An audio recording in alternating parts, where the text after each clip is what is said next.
there were these open trucks thundering past on their way to an unknown destination, and in the back were a family perched on top of all their movable possessions, and on they went, practically day and night. The road from Freiburg to Kurman runs almost dead straight for 93 miles. Most people stick to it. There's not much to be seen. Besides, if you're a white man, it's illegal to leave the main road. But we are going to turn off.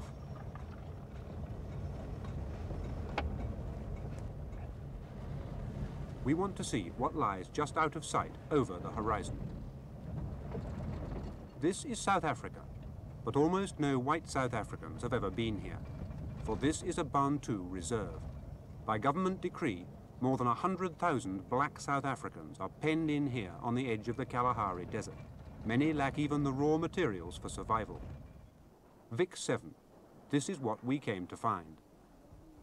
Scores of strange new settlements like this have arrived from nowhere. Around here, 7,000 people have been dumped in the desert. These are the early victims of one of the biggest mass deportations of the 20th century. Tonight, the evidence, and the people who risk government reprisals to tell the truth about the dumping grounds. Is the situation getting better around here or worse? Worse. Why? More people are coming back into this district. The soil is already very much overworked. And because there are more people coming in, the land is getting worse. They just can't possibly grow enough to eat. Why do they come in? They're sent in by the government on the repatriation schemes back to the homelands. This child came in nearly 2 months ago now, with really a full house of all the malnutrition symptoms. I suppose you would just say he was just starved. He just hasn't had enough food, probably for well over a year, maybe for the whole of his life. Does the government wish to cover up the realities of the situation? Oh yes, I'm very sure about this, that the realities of the situation are so appalling in terms of unemployment, in terms of tuberculosis rates and things like this, that they're not terribly happy that you let this matter become public. The Secretary for Bantu Administration and Development, Circular Number 25, 1967. It is accepted government policy that the Bantu are only temporarily resident in the European areas of the Republic for as long as they offer their labor there. It must be stressed that no stone is to be left unturned to achieve the settlement in the homelands of non-productive Bantu at present residing in the European areas. That's the official policy of the South African government. It means that nearly 4 million Africans are going to have to leave the European areas, to be moved out. Out to the Transkei, out to Zululand, out to Sotholand, Venderland, Tsongaland, and out to Tswanaland. The rights and wrongs of this resettlement policy have been argued on and off for years. We're not going to discuss them. We're going to show what this policy means to ordinary black Africans. Last month, World in Action travelled 5,000 miles inside South Africa finding out. For much of the time, we were illegally in the reserves, or homelands as they are known. One place seemed to reduce this vast government policy to a human scale.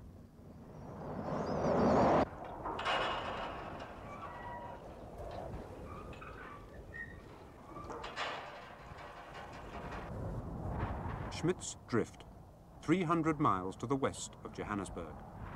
A windmill, some grass, a store, a bar, a post office. But the customers have gone. 7,000 Africans used to live round here. They had been here all their lives. It was legally protected African territory, but it looked awkward and untidy on the map, a black spot in the middle of European land. One day, 2 years ago, government officials loaded the Africans into lorries and took them away. Today, the grass has grown over the places where they used to live. We wanted to see for ourselves what had happened to the people who had been moved from round here. Government information was not available. At the time of the move, 2 English doctors, now back in England, were working in South Africa. They saw what happened. Well, the first thing we knew about it was seeing convoys of trucks passing through the reserve on their way to an unknown destination. And I wondered what on earth was happening, because there seemed to me, I passed about 50 or 60 of these lorries, and I was told that this was people being removed from one area to another, being brought into our desert reserve.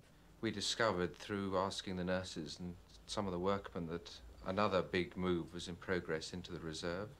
But to my horror, this went on for about 3 weeks, and it seemed an endless thing. I wondered where on earth they were going to put them, because there were so many of them. Later still, we found out where they were going. Donald and Rachel Mackenzie were doctors running a mission hospital about 140 miles to the north of Schmidt's Drift, in a reserve called Kuruman. They saw the people of Schmidt's Drift as they passed on their way from the Kimberley area to their new homeland on the edge of the Kalahari Desert. We wanted to retrace their journey, but it is against the law for a white man to go there without a permit. We asked for permits. The Department of Information would not support our request. It's fishing in troubled waters, we were told. We went in without permits. Cosmas Desmond is a Roman Catholic priest. He knows the area well. For the past 2 years, he's been gathering information about the removals of Africans to the homelands. As a priest, he's allowed to enter the reserves freely. Any idea how many live around here? Well, the whole area, there must be about 100,000 people. Now, how big is the area? It's about 100,000 miles, actually. 100,000 square miles. What do they do for a living?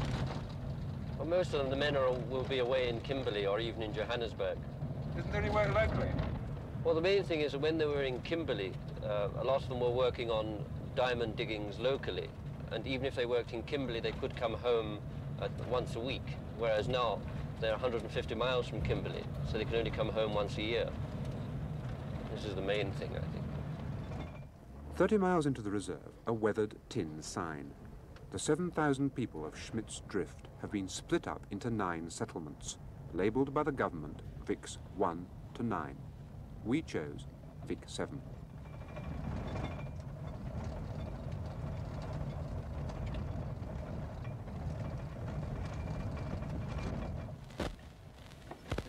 Like to go and see if anyone's around? Yeah.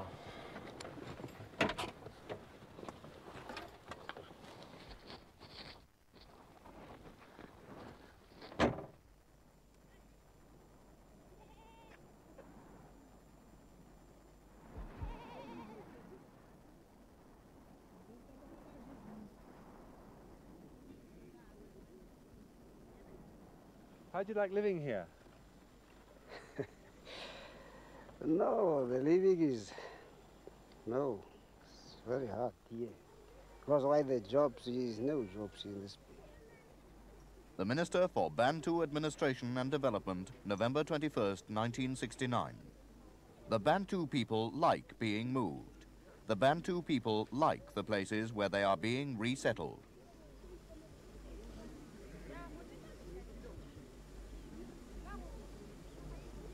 No, there's no job around here. No job, nothing.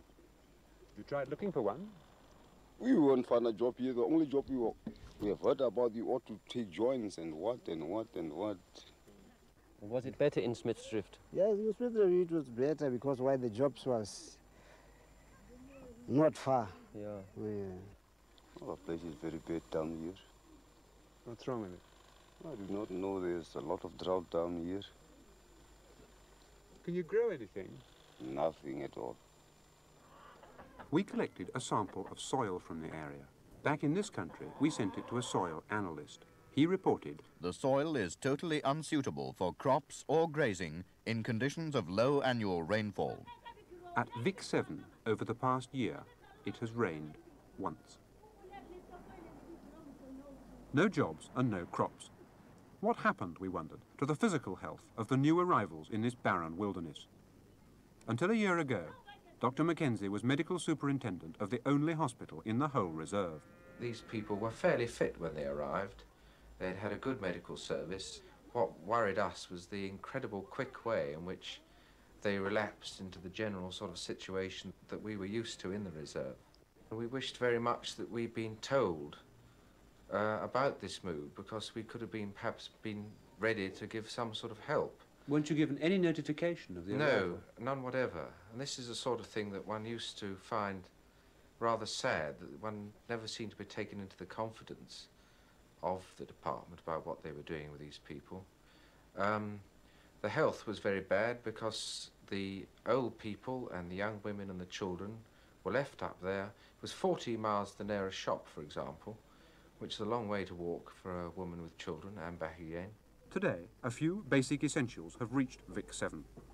There's a school and a shop, and the Africans have had compensation in cash for the move. But Dr. Mackenzie remembers what happened to them in the first weeks after their arrival. The main things they were suffering from were starvation, seen mainly, of course, in the lesser forms of malnutrition, but also an awful lot of starvation. I say an awful lot. I would say several hundred. And several hundred cases of straight starvation? Yes, what I would regard as starvation. Wasn't there any food around? Well, there was nothing very much up there. It's pretty open desert. It's just scrub, sand and rock. And they had mealie, great big bags of mealies with them, but that's just carbohydrate, and so every conceivable form of vitamin deficiency and malnutrition was seen. Did they die of this starvation?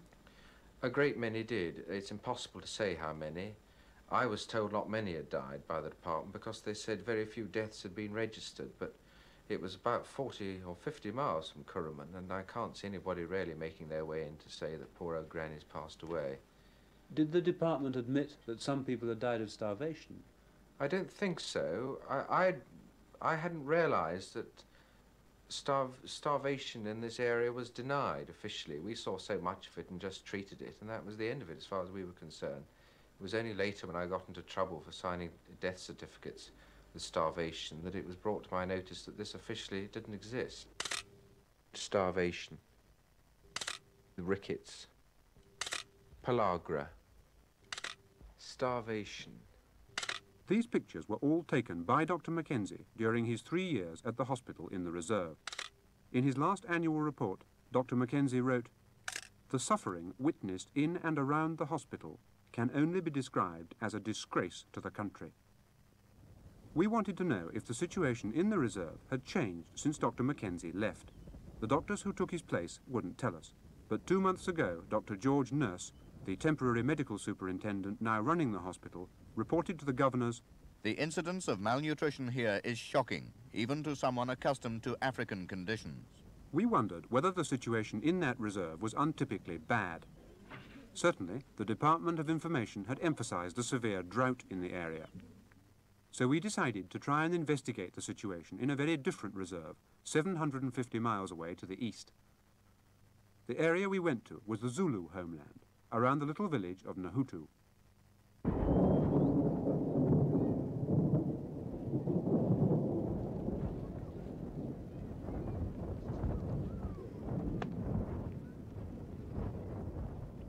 This population is swept under the national carpet. They're out of sight, and therefore, of course, they're bound to be a bit out of mind. So I would say dissemination of true knowledge of the situation is very important. More people are coming back into this district. The soil is already very much overworked. It's overgrazed, it's not growing, the soil erosion is getting worse. And because there are more people coming in, the land is getting worse. They just can't possibly grow enough to eat. In Zululand, we did find some witnesses on the spot who were willing to talk frankly about conditions in the reserve. They were the people who know those conditions from daily, first-hand experience. The doctors who run the only hospital in the area, the Charles Johnson Memorial Hospital at Nahutu. Thousands of Africans have already been pushed into this reserve. The hospital records show how they and others live. 600 people every year, most of them children, treated for the nutrition diseases kwashiorkor and pellagra. Some for straight starvation. Many of the children who survive are mentally retarded for life. Mothers in the area must expect to lose nearly half their children. Dr. Anthony Barker has been the medical superintendent at the hospital for 25 years. Is the government fully aware of how bad the situation is here, do you think?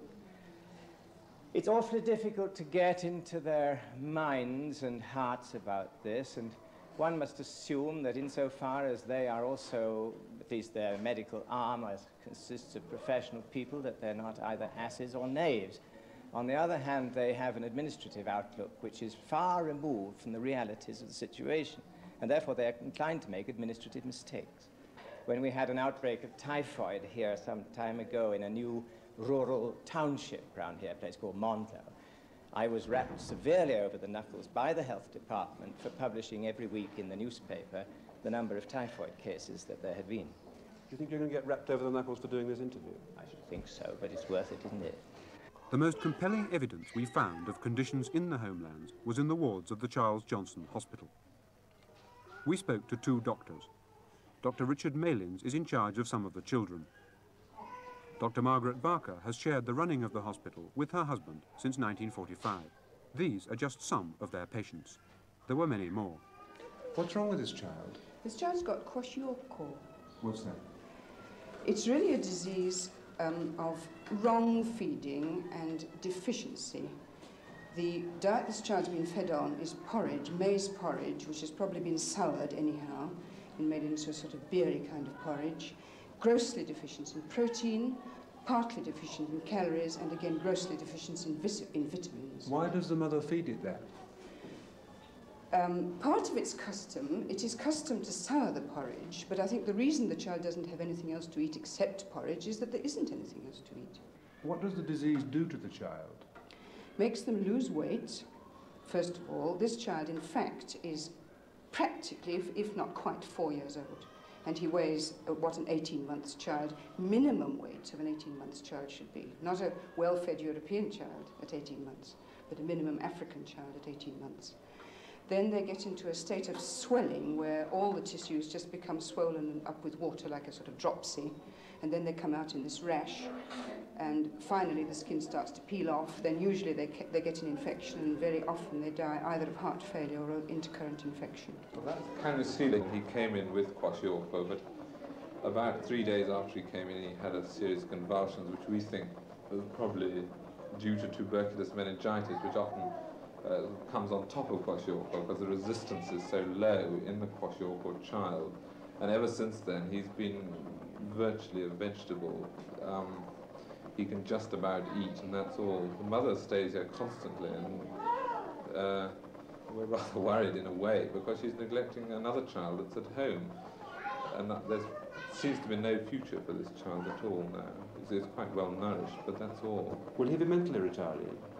Yes, I think he'll be permanently and hopelessly mentally retarded. Are these isolated cases? No, I should think we admit on an average a kwash a day. It's worse in some, about November to March is a little worse, a little easier from March to November again. What about other malnutrition diseases? Yes, we have marasmus, and of course underweight for aged children. I should think 70 or 80% of the children we admit are underweight for the height and age they are. What's marasmus? Marasmus is a disease also due to total deprivation of food, and the children are skinny, and there is certainly a question that these children with marasmus are permanently damaged, their livers, kidneys, and possibly their brains.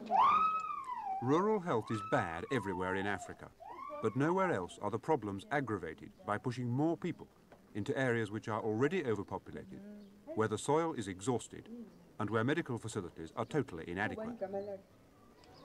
Dr. Barker is already trying to treat 600 patients in a 300-bed hospital. Government policy seems likely to make his task more difficult. They're trying at the moment to cut down our establishment. Why is that? Yeah. I think they think that we're a little expensive, which I suppose we are, really. They're going to reduce the establishment of an already inadequate hospital? Yes, because we're always overcrowded. But of course they say because it's a 300-bed hospital, you need so many nurses, and as though we could just turn out 2/3 of our patients, but of course we can't. So can't you explain that to them? I think it's been explained very well. I think they, I don't know, I can't understand how their minds work. It seems obvious to me, but it's obviously not obvious to them. I mean, they're ordinary, honest administrators, aren't they? Well, I don't know what an ordinary administrator is. They're nowhere near Zululand for a start. They live in Pretoria.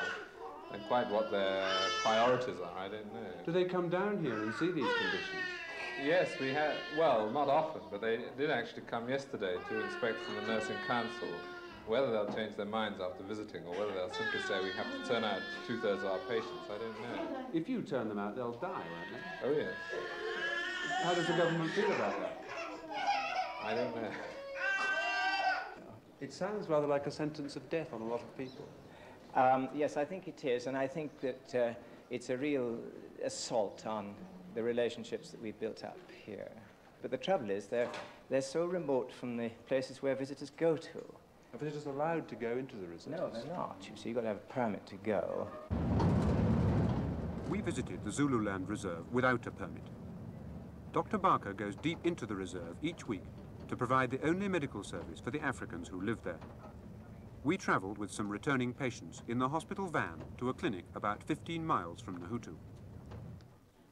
When we arrived, 120 people were waiting patiently outside the tiny hut Dr. Barker uses for one of his clinics. Many had been walking since before dawn to get here.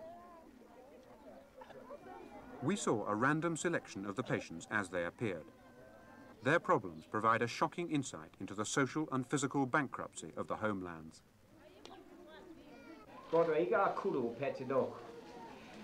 This lady's got pellagra, and I was telling you way back that this is one of the nutritional disorders. Of course, they can go mental. Not only are they physically ill with this rash, but they may go mentally disturbed as well. This wee chap has been to us before. It's a hospital-born delivery, born on the 2nd of December. That says nearly a year old, and it only weighs 14 pounds. It's pretty poor. We've had lots of trouble with trying to help her rear this child. It's been in hospital. But it actually had rickets at one stage, and that, of course, is associated with vitamin D deficiency, which is in its turn associated with low-fat diets, such as you might expect to get here. This one, of course, is a very important sort of social problem because mother is epileptic, and she's in a bad way and can't really look after this child. Granny tries her best, but you can see that we're doing very, very badly indeed, and we're doing very, very little good here at the moment. Grossly underweight, this child. This child is nearly 2 months old and weighs 6 pounds, you see. There's no cow's milk at home.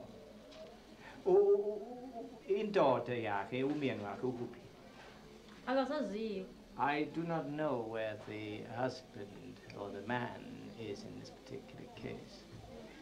So that we're really up against a desperate situation here. These are some of the penalties of life in the homelands for families like this. Most of the men have to go away for months at a time to find work in the cities. Families are shattered, and in Dr. Barker's area today, 80% of first babies are illegitimate. The resettlement policy makes things even worse. This policy is laid down in Pretoria, and it is up to the local officials to do their best to carry it out, and this they do.